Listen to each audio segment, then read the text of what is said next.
Gepleýär Adatlyk radiosu. Akşamyz haýyrly bolsun gadyrly dinleýijiler. Şuň 2014-nji ýylyň 29-njy dekabry hepdäniň duşanbe güni Pragadaky studiýada siz bilen men Sahra. Şuň Habarlar gündelik programmamyzyň esasy böleginde. Azerbaýjanyň resmileri Adatlyk radiosynyň Azeri gurluşynyň Bakudaky bürosynyň bir näçe jurnalistini tutsak edip soragy çekdiler. Kamran Mahmudow 28-nji dekabr güni iri bilen polisiýa tarapyndan zor bilen öz öýünden alınıp gidildi. Owgan delegasiýasy türkmen-owgan serhedindäki dawaly territoriýany derňäp bu barada ýörite raport taýýarlaýar. Türkmenistan energiýa gurluşynyň netijeliligi boýunça dünýä derejesinde iň gowşak ýurtlaryň arasynda agzaldy. Türkmenistan 125 ýurduň arasynda 93-nji ýerde ýerleşýär. Gepleşigimizde şu beýleki maglumatlary eşdirmäsi inen şert. Programmamyzyň ahyrynda bolsa Balkanawat şäherine jemgyýetçilik transport gatnawynyň çäklidigini aýdýan Balkanawatly ýaşaýjynyň berjek gürüňini eşdireriz. Habarlar gündelik programmamyzyň esasy bölegine geçmeden öň günüň täzelikleri bilen tanış bolun.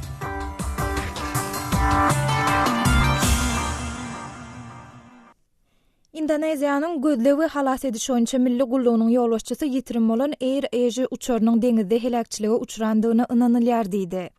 Hari ini sektor pencarian kita tambah menjadi 7 sektor ya. Bambang Saylisyo 29-njy dekabrda geçiren metbuat ýygnynda bize berilen koordinatlara we uçur helakçylygynyň deňizde bolandygyny çaklayan netijelere görä hipoteza ýani çaklamalar uçuryň deňiziň düýünledigini görkezýär diýdi. Üstü 162 ýolawçyly Airbus A320-200 belgili bu uçur 28-nji dekabr güni ýerden Indoneziýadan Singapura tarap uçandan bir saat soň Jakartanyň howa ýol gözlegçiligi bilen aratnaşygyny ýitiripdir. Şu ýyl Malaziýanyň baydagyny göterýän uçurlaryň ikisi helakçylyga uçrady. Olaryň birincisi 239 ýolawçysy we ekipajy bilen martda Kuala Lumpurdan Pekine barýarka ýitirim boldy. İkincisi iýulda Ukrainanyň asmanynda urulyp ýykyldy. Russiýanyň hökümeti geçen aýyň dowamında ýurdun ykdysadyýetynyň pese gaçandygyny ma'lum etdi. Bu 2009-njy ýylyň oktyabr aýyndan bäri ilkinjidek şeýle ykdysady pese gaçmanyň bolandygyny aňladýar. Russiýanyň ykdysadyýet ministrliginiň 29-njy dekabrda beren maglumatyna görä, noýabr aýynda ýurdun ykdysadyýeti 0,15 göterim pese gaçypdyr. Mundan öň Rus hökümeti 2015-nji ýylda umumy içerki önümiň 4 göterim pese gaçjakdygyny çaklapdy. Russiýadaky bu ykdysady çökgünlik halkara energiýa bahalarynyň pese gaçýan mahalyna gawat geldi. Iýun aýyndan bäri neftiň bahasy öňküsinden 50 göterme çenli pese gaçdy. Rus ykdysadyýeti neftiň we tebii gazyň eksport edilmegine güýçli bil baglaýar. Ukrainanyň kanun çykarjy organy 29-njy dekabrda Kiýewde geçirilen maslahatda 2015-nji ýyl üçin tyşytly büdjeti kabul etdi. Premier ministr Arsenij Yatsenyuň kämillikden daşda diýip atlandyran kanun taslamasy Halkara Valyuta Fondunyň batyş asyna kabul edildi. Ol 17 milliard Amerikan dollarlyk garzyň inniki böleginiň howpsuzlygyny üpçün etmegi gödüňünde tutýar. Yatsenyuň kanun çykarjylary halkara guramalary bilen geçiriljek inniki gepleşikleriň ideýany kanun taslamasyna gaýtadan garamak mühimdigini belledi. Kabul edilen büdjet 4 milliard Amerikan dollaryna barabar bolan defisiti hem özi için alýar. Onda harby pudagy ediljek çykdadylar 8 göterme golaý artdyrylyp, ol 5,17 milliard Amerikan dollarynyň gowrakdyr. Şeýle-de büdjetde sosial çykdadylar üçin aýryljak serişdäniň 1 milliard Amerikan dollaryna çenli kemeldiriljekdigi bellenýär. Şeýle-de öňümüzdäki 2 ýylyň dowamında çetki sewitlerde ýerleşen 400 çemesi mekdebiň ýapyljakdygy we takminan 100.000 muallim wezipeden boşadyljakdy nytalýar.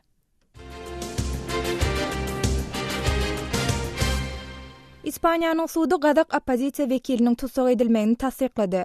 Muratbek Ketebaýew häzirki wagt Gadagstana ekstradisiýa edilmek ähtimallygy bilen ýüzüýe bolýar. Ketebaýew gadak hökümetiniň haýyşy bilen Interpoluň çykaran gözlegine laýyklykda 27-nji dekabrda Madridiň myhmanhanasynda tutsak edildi. Sud 57 ýaşynaky Ketebaýewiň ekstradisiýa baradaky diňlenişi geçirilýänçe tutsaklykda saklanylmalydygy hakda karar çykardy we onuň pul grewi bilen goý berilmegi dogrusundaky talabyny reddetdi. Gadagstanyň Alga atly opozisiýon partiýasynyň döredijileriň biri Ketebaýew ýurtda hökümetiň tanqidçilara garşy basyşlary artan mahaly 2011-nji ýylda Gadagstany terk edipdi. Oňa 2013-nji ýylda Polşada bosgunlyk statusy berilipdi. Günörta Koreýanyň ýokary derejeli resmisi öňümüzdäki aýda Demirady Koreýa bilen ýokary derejeli gepleşikler geçirmegi teklip etdi. Günörta Koreýanyň Birleşme boýunça ministri Ryu Ki-jae özüniň 29-njy dekabrda beren maglumatyna iki taraplaryň aladalaryň islendigini maslahat etmek üçin Demirady Koreýanyň wekilleri bilen ýanwar aýynda Seulda ýa-da Pyongyangda duşmagy islegildigini aýtdy. Ryu bu wagtdaky resmi teklibiň özüniň Demirady Koreýaly kardeşi Kim Yang-gon'a uğradylandığın hem sözünün üstüne goşdy. Şeýle Ryu gepleşikleriň käbir böleginiň 1950-53-nji ýyllarda bolan Koreýa urşundan bäri aýra düşen maşallalaryň gaýtadan birleşmegine gönükdirilejekdigini belledi.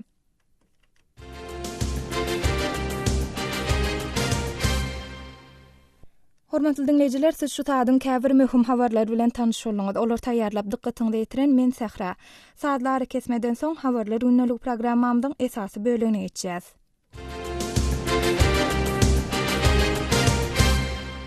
...28 dekabrda Azerbaýjanyň resmileri Azatlyk radiosynyň Azeri gurluşynyň Bakudaky bürosynyň 12 işgärini zor bilen tutsak edip soragy çekdi. Bu barada kardeşim Merdan Sarifoň taýýarlanan giňişlik maglumatyny dinläliň. 28 dekabrda Azatlyk radiosynyň Bakudaky bürosynyň 12 işgäri Azerbaýjanyň häkimetleri tarapyndan zor bilen tutsak edilip soragy çekildiler. 29 dekabrda edaranyň beýleki käbir işgärleriniň hem şular ýaly soragy çekilmegine garaşylýar. 12 saatlap dowam eden soragdan soň 12 jurnalistiň ählisi hem hiç ýyl aýplama bildirilmezden azad edildi. Bu bolup geçýän zatlar Azatlyk radiosynyň ýyllar arasynda esasan Radio Azatlyk diýilip tanalýan Azeri gurluşyna garşy edilen basyşlaryň soňgusydyr. Mundan 2 gün öň Azerbaýjanyň prokurorlary Azatlyk radiosynyň Bakudaky bürosyny möhürläp onuň işini duruzdylar. Soragy çekilen jurnalistlerin ýanynda aklawçynyň bolmagyna ruhsat berilmedi. Prokurorlar Azatlyk radiosynyň aklawçysyny Azat Ýewropa Azatlyk radiosy bilen işleşmek hukugyndan mahrum edilendigini we onuň özüniň de sorag ediljekdigini aýdypdyrlar. Azatlyk radiosynyň başga da 8 habarçysyny egerde olar 29 dekabrda soragy gelmeseler, onda olaryň zor bilen tutsak astyna alynjakdyklary aýdylyp haýwadatyldy. Azat Ýewropa Azatlyk radiosynyň baş redaktory we direktornyň wezipesini ýerine ýetiriji Ninat Pejic bu hereketleri ýazgyryp Azerbaýjan häkimetleriniň Azatlyk radiosynyň habarçylaryny we olaryň maşgalalaryny terror edýändigini aýtdy. 27 dekabr günü giýişlik Azerbaýjan häkimetleri Azatlyk radiosynyň işgärleriniň öýlerini döküp başladylar. Azatlyk radiosynda gepleşikleri alyp barýan Kamran Mahmudow 28 dekabr günü iri bilen polisiýa tarapyndan zor bilen öz öýünden alınıp gidildi. Kamranyň aýaly Latifanyň sözlerine görä, polisiýa onuň adamsyny südenekledip äkidipdir we oňa hatda aýakgabyny giýmäge de may bermändir. Polisiýa Azatlyk radiosynyň Rus web sahypasynyň redaktory Çingiz Sultanowy we büronuň tämizlejisi Matanat Abdinowany hem tutsak astyna aldy. Olar Bakuň prokuraturasynyň agyr jenaýet bölüminde sorag edildiler. 26 dekabrda prokurorlar Azat Ýewropa Azatlyk radiosynyň Bakudaky bürosyna kursäp girip, onuň içindäki kompýuterleri, diskleri we dokumentleri ele saldylar. Şeýle resmiler edaranyň gapylaryny möhürlediler. Mundan soň Azatlyk radiosynyň ähli işgärlerini we freelancerlerini, ýagny ştatdan daşarky habarçylaryny soragy gelmeledikleri barada görkezme berildi. Adamlaryň aglabysy eger sorag edilýän wagty ýanlarynda aklawçy bolmasa, onda soragy gelmejekdiklerini mälim etdiler. Azerbaýjanyň häkimet başyndaky Ýeni Azerbaýjan, ýagny Täze Azerbaýjan partiýasynyň ýokary derejeli wekili Siýavuş Nowruzow büronuň gupbasty edilmegini gorap, munyň milli howpsuzlyk meselesidigini öňe sürdi.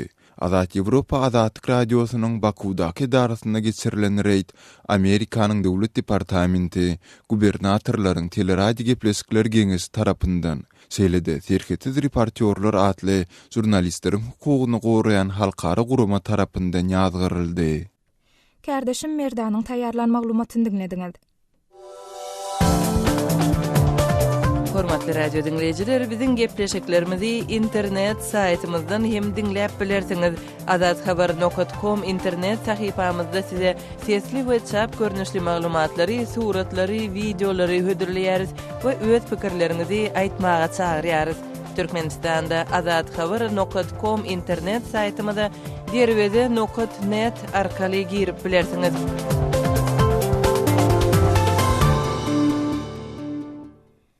Habarlar günlük programmamyzda türkmen-owgan serhediniň golaýynyna bolup geçen wakalary deýişli maglumatymyz bilen dowam etdirýäs. Owgansanyň ýörite hökümet topary türkmen-owgan serhedindäki dawaly adada derňäp işlerini geçirdiler. Ýakynda Owgansanyň Demiradygyndaky Türkmenistan bilen serhetdeş regionlaryň ýaşaýjylary Türkmenistanyň serhedi berkitmek bahanasy bilen öz territoriýalaryny alýandygyny aýdyp, Azatlyk radiosunda öz näýileligini bildiripdiler. Owgansanyň ýörite hökümet topary Türkmenistanyň Günüň gidýän territoriýada alyp barýan gurluşy işleri bilen ýakyndan görüp, Türkmenistanyň adada gazýan garymny, dikýän demirdir dikenli symlaryny surata we video ýazga düşüripdir. Bu barada Azatlyk radiosynyň Kawla habarçysy Şamerdan Guly Muradynyň berjek giňişrak maglumatyny dinläliň. Awganistanyň hökümet topary Jowzan welaýatynyň Garkyn etrabyna bardy.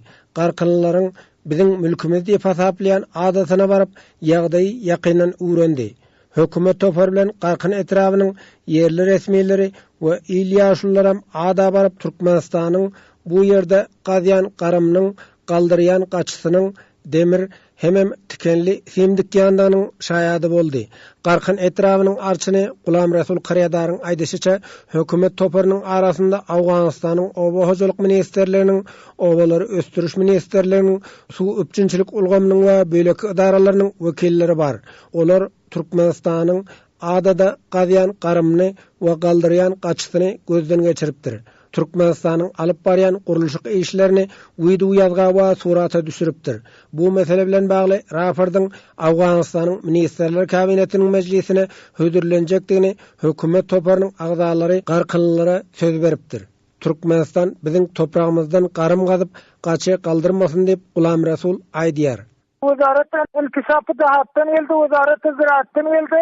Söz adam gelip gitdiğin Garkyn ulsuganlykdy hemmesini golaýdan öz gözü bilen görüp, tilimlerdarlygam edip, ekgaslygam edip, şordan manan işlerini gutaryp bolar, hemme zatlaryny soraý weziran alyp gitjek diýip alyp gitdiler. Biziň Garkyn ulsuganlygymyzda üýümizin diýbinden Türkmenistanyň adamlary bir çil tutup gelýär. Onuň üstünden hem demir tıkyp, hardar aýlajak bolup gelýär. Biziň Garkyn ulsuganlygymyz 18 qarýat, meniň öz bilgenimden bäri hem 5 qarýan ortadan giderdi. Şol jaýlar biziň mülkimiz bolmaly. Biz şoňa dawamyzda dawa etýärsem etjegem. Türkmenistan biziň hakymyza gelip gaçy etmän öz hakyndan etsin.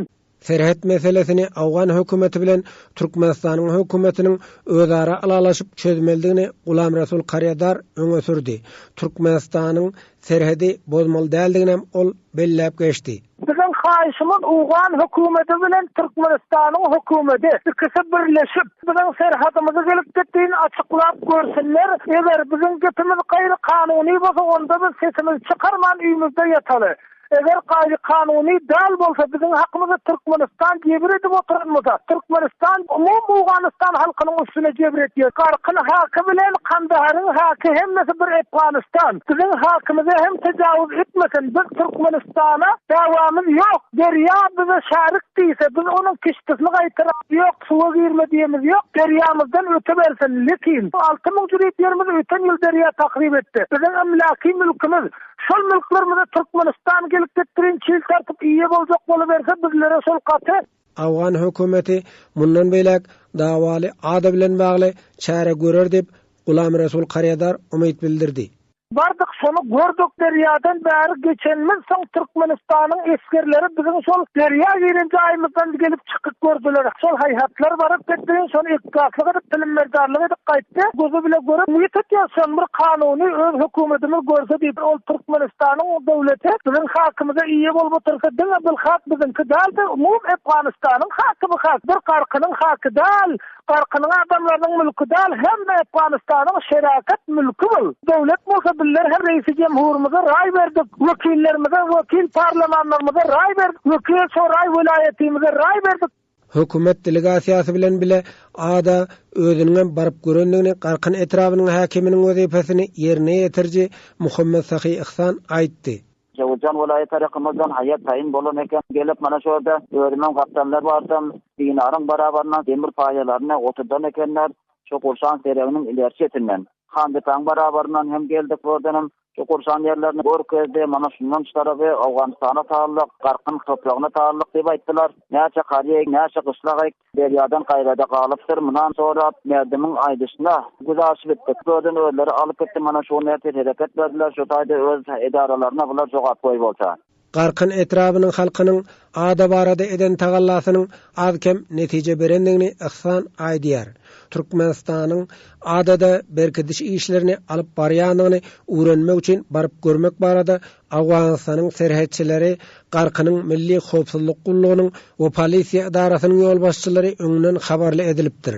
Bu organlaryň wekilleri we il ýaşullaram ada geçip Türkmenistanyň adada alyp barýan gurluşyk işlerini sinläpdir.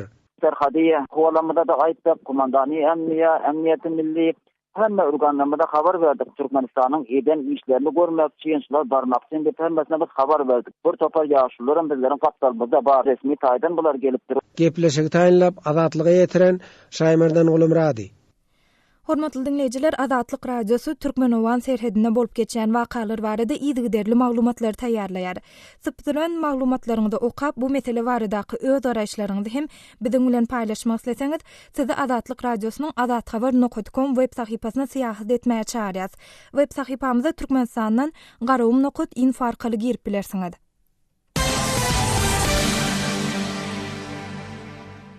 Habarlar gündəligi programmamyzy dowam etdirýäs. Türkmenistan dünýä ykdysady forumy guramasynyň çap eden global energiýa arhitekturasynyň netijeliginiň indeksatly hasabatyny energiýa gurluşynyň netijeliligi boýunça dünýä derejesinde iň gowşak ýurtlaryň arasynda agzaldy. Bu barada kardeşim Gözelin berjek has giňişrak maglumatyny dinläliň. Türkmenistan energiýa gurluşynyň netijeliligi boýunça dünýä derejesinde iň gowşak ýurtlaryň arasynda agzaldy. Dünýä ykdysady forumy guramasynyň çap eden global energiýa arhitekturasynyň netijeliliginiň indeksatly hasabatyna görä, Türkmenistan 125 ýurduň arasynda 93-nji ýerde ýerleşýär. Bu bolsa hususan da Merkezi Aziýa ýurtlarynyň arasynda iň pes görkeziji bolýar. Hasabatda Täjikistan 49-njy, Kazakystan 58-nji, Özbegistan 78-nji we Kyrgyzstan 87-nji ýerde görkezilýär. Dünýä ýurtlarynyň energiýa gurluşynyň netijeliligine ykdysady ösüş we özgeriş, ekologik durnuklylygy we energiýanyň el ýeterliligi hem howpsuzlygy nukta nazaryndan baha berilýär.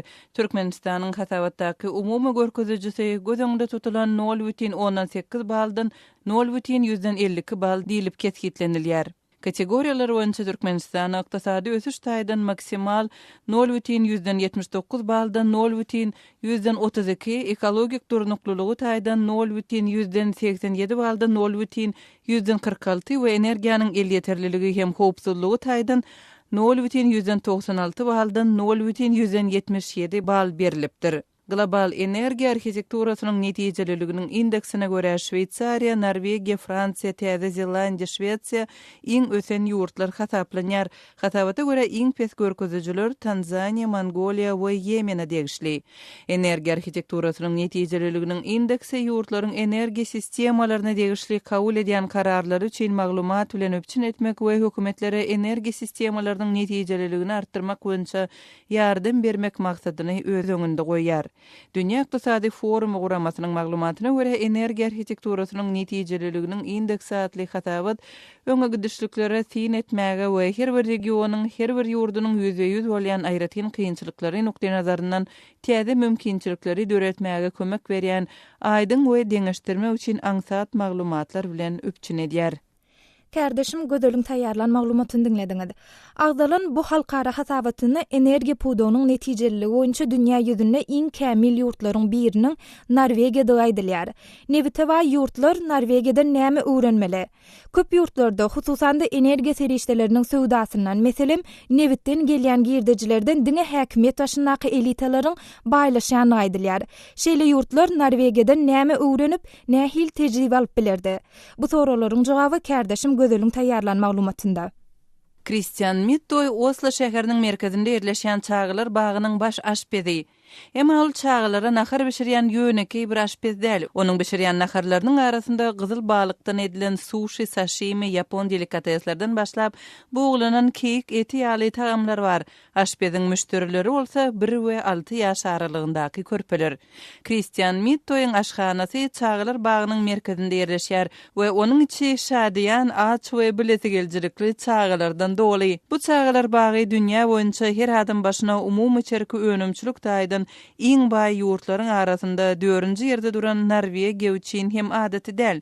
Emma Norwegiýada çağılar bagynyň bakatynyň 80% döwlet tarapyndan tölenýär. Şeýlelikde körpeleri iňçeden iňçe tagamlary hödürleýän bu çağılar bagy üçin her aýda goşmaça $116 tölemek her bir enata üçin el ýeterli. Sebäbi Ýewropa Birleşiginiň agdaty bolmadyk Norwegiýada ortaça aýlyklar Ýewropa Birleşigine girýän ýurtlardan 2 hesse ýokary. Norwegiýanyň baýlygy geň bir zat däl. Bu ýurt dünýä ýüzünde neftiň eksportynyň möçberiniň ululygy boýunça 5-nji ýerde durýar. Onuň neftden gelýän ýyllyk girdejesi $40 milliard çemeti. Ilatyň girdeji taýdan deňsizligi boýunça hasabatlarda Norwegiýa raýatlaryň girdejileriniň arasynda iň az tapawutly ýurtlaryň arasynda görkezilýär. Bu meselede Norwegiýa neft öndürüji beýleki köp ýurtlardan düýp götür tapawutlanýar.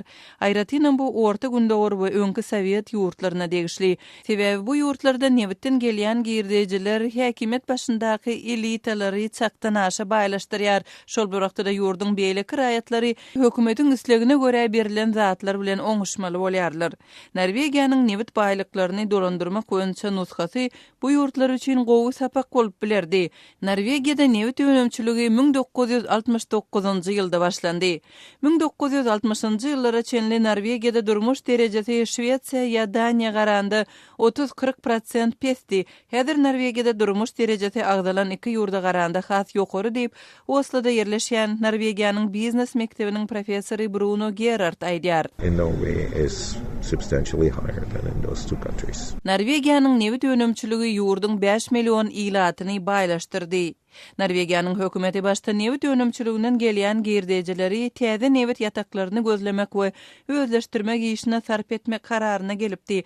Emma 1995-nji ýylda neft girdejileriniň möçberiniň gözleg işlerine gereginden has köp bolanlygy üçin Norwegiýa ykdysadyýetde ulanylmayan geljekki nesiller üçin niýetlenýän pul üçin ýörite fond döretdi. Hökümet döwlet we infrastruktura proýektleri üçin bu fonddan 4%-den köp puly almagy özüne gadagan etdi. Bu fondda 1995-nji ýyldan bäri $890 milliard pulun toplananlygy, ýagny her bir raýatyň paýyna $170,000 düşýänligi habar berilýär. Resmi taýdan bu pul döwlet pensiýalarynyň tölenmegi üçin niýetlenýär.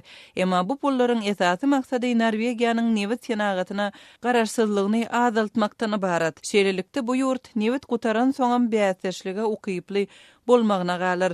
Norwegiýanyň Merkezi Bankynyň maglumatyna görä 1998-nji we 2013-nji ýyllar aralygynda Norwegiýanyň girdejileri orsiýetde bolşýaly umumy çerki önümçülükde 15% bolupdyr. Emma Norwegiýa 2013-nji ýyla çenli öz fondunda ýyllyk umumy çerki önümçüliginden 200% toplamagy başarypdyr. Orsiýet bolsa diňe 20% bilen çäklenipdir. Kardeşim gödölüň taýýarlan maglumatyny dinlediňiz. Hormatly dinleýijiler, bu meseleler dogrusynda siz hem öz pikir garaşlaryňyzy biziň bilen we dinleýijilerimiz bilen paýlaşmak isleseňiz, biziň medbuat email belgisi gmail.com email adresimde haturadyň ýa-da Moskwadaky telefon belgimiz 7926 236 04 55 jaňadyň ýa-da SMS ýazyň.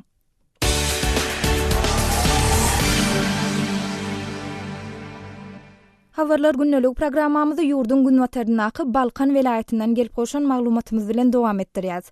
Soňky ýyllarda Türkmenistana daşary ýurtlardan täze jemgyýetçilik transportlarynyň getirilende, ýagny täze awtobuslaryň satyn alynandygy resmi medbuatda habar berilipdi. Bu awtobuslaryň ýurdun käbir sebitindäki ýaşaýjylar üçin amatlykları döredýänligi aýdylsa, Balkan welaýatynyň Balkan şäherine bolsa jemgyýetçilik transport gatnawynyň düýbünden çäklidigi habar berilýär. Balkan şäheriniň özüni tuwak biwi diýip tanışdyran ýaşaýjysy şäherde diňe irden saat 7 bilen 8 aralygynda awtobus gatnawynyň bardygyny, günüň beýleki saatlarynda ýaşaýjylaryň hususy taksiler bilen hereket edýändigini aýdýar. Bu barada Balkanawatly Tuwakwy we Adatlyk radiosynyň Türkmenistan habarçysy Sultan Açylwa gurrun berdi.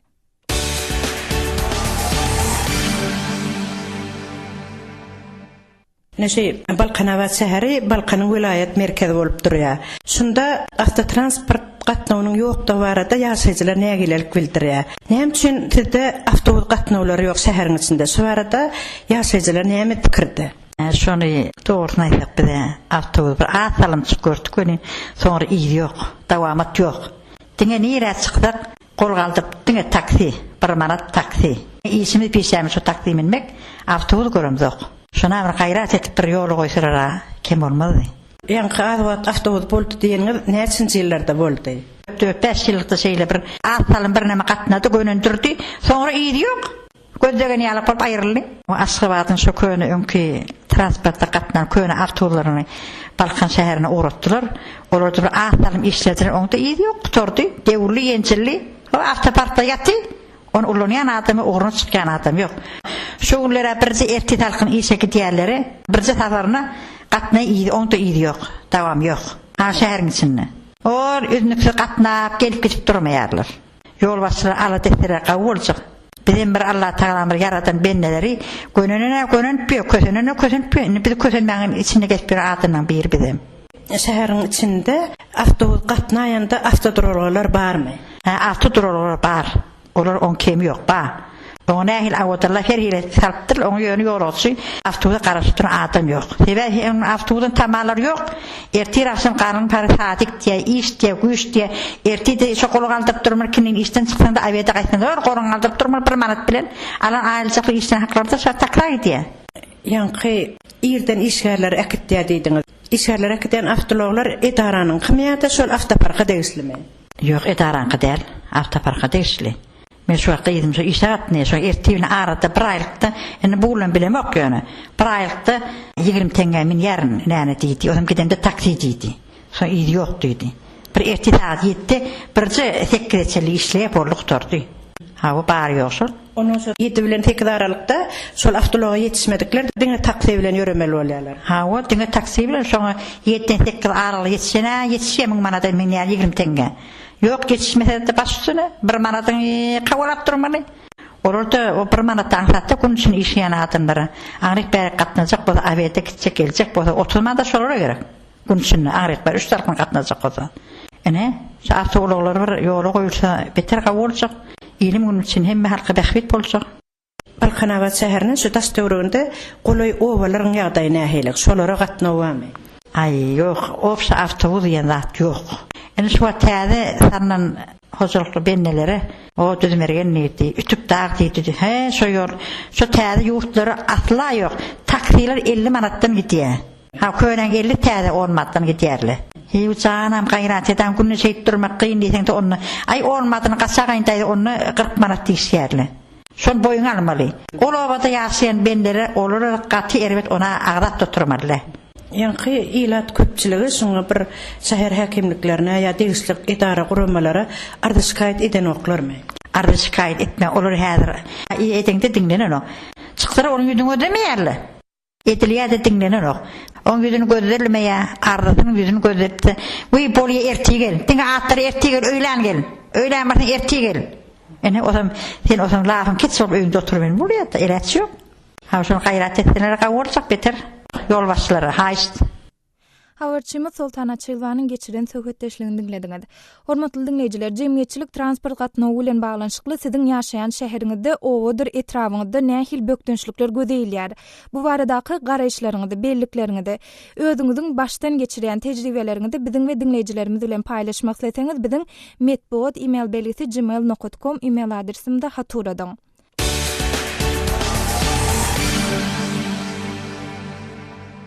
Gepleşigimiziň şu böleginde Azatlyk radiosynyň azathabar.com web sahypasynda gyzyklanma döreden käbir maglumatlary gelip goşan tesvirleriň käbirlerini siziň dikkatiňize ýetirmekçi. Et öndürjüleriň eline urulýar atly 28-nji dekabrda çap eden maglumatymyzda maksat atly okujymyz eline urdursaň uran kän bolar, adamlar malyny isleýän bahasyndan satman, döwletiň belliän bahasyndan satýan bolsa gerekleri şollar etsinler diýip öz tesvirini belläpdir. Maglumatly beýleki okujymyz bolsa bazar ykdysadyetini döwlet bazary elini degirmeli dällip öz tesvirini belläpdir.